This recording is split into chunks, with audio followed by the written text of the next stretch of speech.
সকালে চা পা খেয়ে দিয়ে আবার বললো চ আজকে চাল করতে যাবো, সেই জন্য ধানের বস্তাগুলোকে বের করে ট্রাকের টলিতে চাপাইতে লাগলাম। তো হ্যালো দোস্ত, কি খবর? সব তোমাদের ভালো তো? দিয়ে আমি আমার গাড়িটাকে বের করে এখন চললাম কালু দাদুর কল ঘরের দিকে। দিয়ে কল ঘরে এসে আমি আর আব্বা দুজনে মিলে ধানের বস্তাগুলোকে নামাইতে লেগে গেলাম ট্রাক থেকে। দিয়ে কালু দাদু বললো আজকে হবে না চাল করা, আমার ঘরে ছাদ ঢালা আছে, সেই জন্য ওখান থেকে পালিয়ে এলাম। দিয়ে চোখে কালো পড়া চশমাটা পরে বেরিয়ে পড়লাম নিগঞ্জ যাওয়ার জন্য। তারপর চলে এলাম পাম্পে তেলটা ভরার জন্য।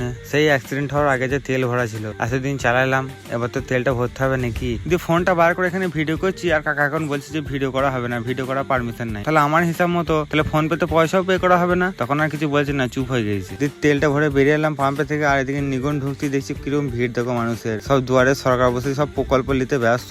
আর আমার আজকে নিগন আসার কারণ হচ্ছে রায়েশ ভাইয়ের দোকানে একটু কাজ আছে, সেই জন্য। আর এসে দেখছি বাবা রায়েশ ভাইয়ের দোকানে খোলা নাই, দোকান বন্ধ।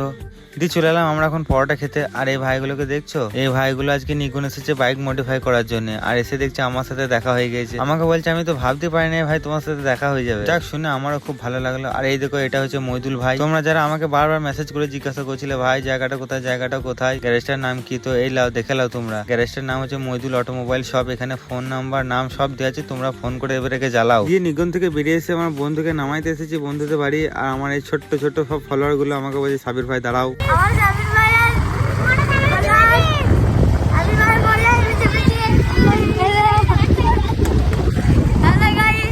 দিয়ে বাবলু কাকা দোকানে এসে একটা ঠান্ডা খেয়ে ঠান্ডা হয়ে চলে এলাম আমাদের হাই স্কুলে খেলার মাঠে ক্যাম্প বসেছে দেখতে। দিয়ে ভিতরে গিয়ে জিজ্ঞেস করে এলাম একবার যে আমাদের যুব শক্তি গুলো কবে চালু হবে। বলছে হবে না যুব শক্তি, সেই জন্য পালিয়ে এলাম। মন খারাপ করে কি আর করবো বলো। দিয়ে বাড়ি এসে একটা আচ্ছা তারা ঘুম মেরে গা হাতটা ধুয়ে ভাতটা খেয়ে আবার বেরিয়ে পড়লাম আমার সুইটিকে নিয়ে। বাড়িতে যদিন আসি একটু জান ভরে ঘুরেলি, বাইরে যেহেতু সেই কাজ করতে পার, রুমে শুয়ে থাকতে হবে। তারপর আমরা দুই বন্ধু মিলে বেরিয়ে চললাম কৈচর। আজকে ডাক্তার আসার ডেট আছে, ওই জন্য চললাম। আমার রিপোর্টটা দেখাইতে হবে আজকে আবার। দিয়ে ডাক্তার আসতে লেট করে আমরা চলে এলাম স্টেশনে একটু ঘুরতে। মেঘলা মেঘলা আবহাওয়া, সাথে হাওয়া মারছে একটু, বেশ ফুরফুর করে, ভালোই লাগছে ঘুরতে। দিয়ে কিছুক্ষণ গল্প করে স্টেশন থেকে বেরিয়ে চলে এলাম। তারপর ডাক্তারটা দেখিয়ে ওষুধটা নিলাম। আর কতগুলো ওষুধ দিয়েছে দেখো, 1 লোডে ওষুধ দিয়েছে। বলছে কিছু হয় না, তো 1 লোডে ওষুধ লিখে দিল। তারপর ওখান থেকে বেরিয়ে এসে চায়ের দোকানে 1 কাপ মালাই মার্কা চা খেতে খেতে আজকে এমনি ব্লগটা শেষ করলাম।